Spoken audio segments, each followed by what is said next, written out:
Over a year ago, I made a video on how to make a custom transition for your videos with PANZOID, and it seems like a lot of people actually watched the video, so I decided to make an updated video with a lot more quality because, well, this video didn't turn out very well.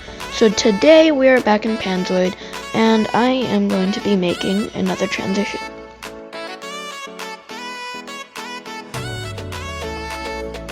So here you can see all of your tabs. We are going to start in objects, and the first thing you want to do is just click this I button to toggle the render preview, and you want to add an object, shape, and then rectangle, and then just make the rectangle bigger until it covers the whole screen. And then we are going to set the background color to green, or at least some other color that we can chroma key to make transparent in a video editor. And then we are going to just leave it like this for now. And now we're going to go over to the effects tab. You're going to want to click add effect, scroll down, and shutter. So it's just staying still right now, and that's completely fine.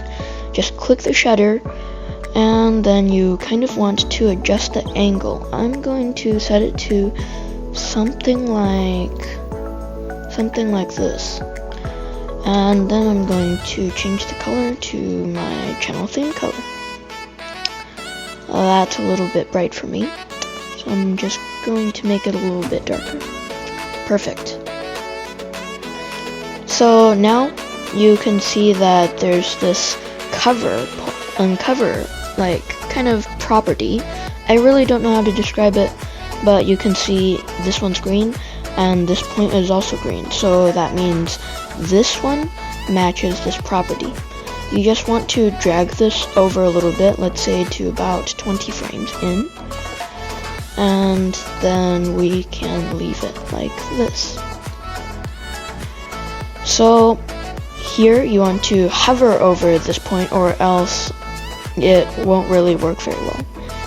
So just select there, and then you want to set the cover to 0 and then press enter. Now move over a few frames and then press the plus button so you can add another point. And now you want to set the cover to 0.5, and then you'll see it cover the whole screen, and if you play the video then it'll look something like this. Now that seems a little bit fast for me, so I'm going to move that over a little bit, and that's perfect. So now we're going to add a little bit of a transition. So we're just going to click the interpolation, and now you just have to add a transition property. So for the beginning, when it comes in, you want to select a transition that ends in out, because if you select in, then it's not going to look very good. I'm going to set it to cubic out because I find that to look kind of pretty good. And yeah, that looks good for now. I'm going to add another effect. I'm going to scroll down, and then I'm going to select overlay. So here you want to see where it says image, and then click select. Then you want to go find your logo. Now make sure your logo is a PNG and the background is transparent. So I'm going to set the scale to 0.5 and 0.5 because that's actually kind of big. And perfect. So now you just want to move along the timeline and see here it's not quite fully closed yet, so you just want to go until the shutters are closed. For me it's 30 frames, and then I'm going to move this first scale over here and then set both of these to 0. I'm going to move over a little bit and then add another one and set both of these to 0.5.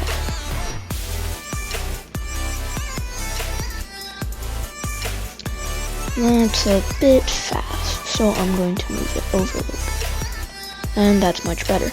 Again, you want to hover over this frame, select interpolation, and then I'm going to scroll down and then select back out. And then we can play it, and that's still a little bit fast. That's better. Now you just want to let the logo sit on the screen for a few seconds and then add another scale property. You just want to leave the first one the way it is and then move over a little bit, add another one, and then set both properties to 0. Click the interpolation, and then I'm going to set it to back in. For the ones where it goes out, you want to set it to in, because out just won't work very well. Let me show you what I mean. Yeah, we don't want that to happen. So now after, okay, let's play it first actually. Okay, that's perfect. So I'm going to adjust this a little bit, and I am actually going to move back over to the shutter. So after the logo is gone, you just want to move a few seconds over and then add another cover property.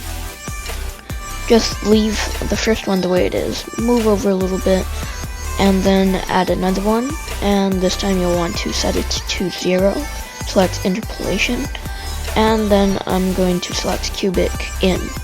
So whenever you're making transitions and adding properties, you kind of want the end property to be the same property that you added for when it appeared. So for me it's cubic, so I'm selecting cubic in and cubic out. And let's actually play this. That looks pretty good, but I am going to make a few adjustments. Okay, that's much better. So now we're going to come over here, and you see this, you're going to click that and it'll duplicate the layer. You want to drag this layer to the top, make sure it's at the top, and then I'm going to change the color to a dark gray color, and then I'm going to move along the timeline to like right here, and I am going to change the rotation a little bit. I think that looks pretty good, and I'm actually going to make this a bit darker.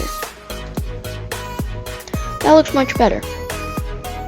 So now you kind of want to move these points a little bit ahead. I'm going to move it 3 frames, and same with these. Okay, that looks pretty good, and I'm going to do the same for the end, except this time I'm going to move it farther.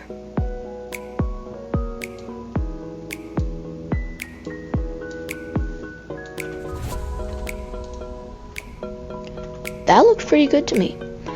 And I'm going to move back over here, and again we're going to duplicate that, and then I'm going to move this to the very top, and this time I'm going to select a very, very light gray color, and again I'm going to change the rotation. I think that looks pretty good, and this time I'm actually going to move these 2 frames ahead instead of 3. And perfect. Now that should be pretty easy for you guys to do, and that is basically the end. So now you just want to go to the end, so we can leave a few seconds for the transition to finish. So here it finishes at 4 seconds, so we can go over to the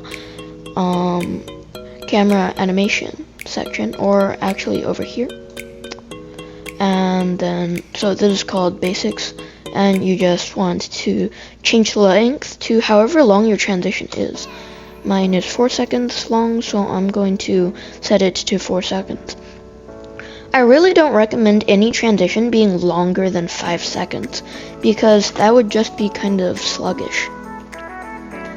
And that looks pretty good.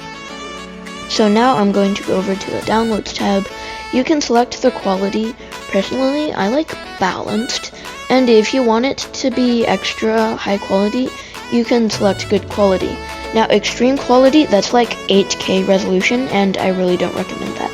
And then I'm going to click start video render, and it's going to take a few seconds.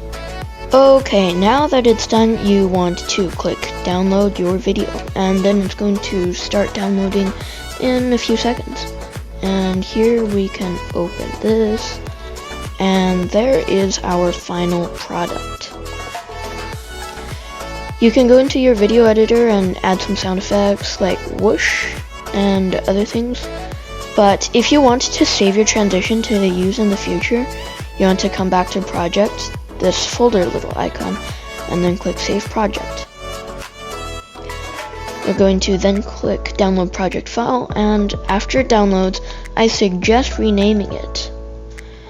So I'm going to name this transition, and if you have extensions turned on, then the extension is PANZOID, and you don't want to change that. And if you want to use it next time, then you can just exit here, go back to ClipMaker next time, and then you just click load project, find your PZ file, and then boom, you just want to click your render preview, and that's pretty much it. If you enjoyed this video, please subscribe, and I will see you next time.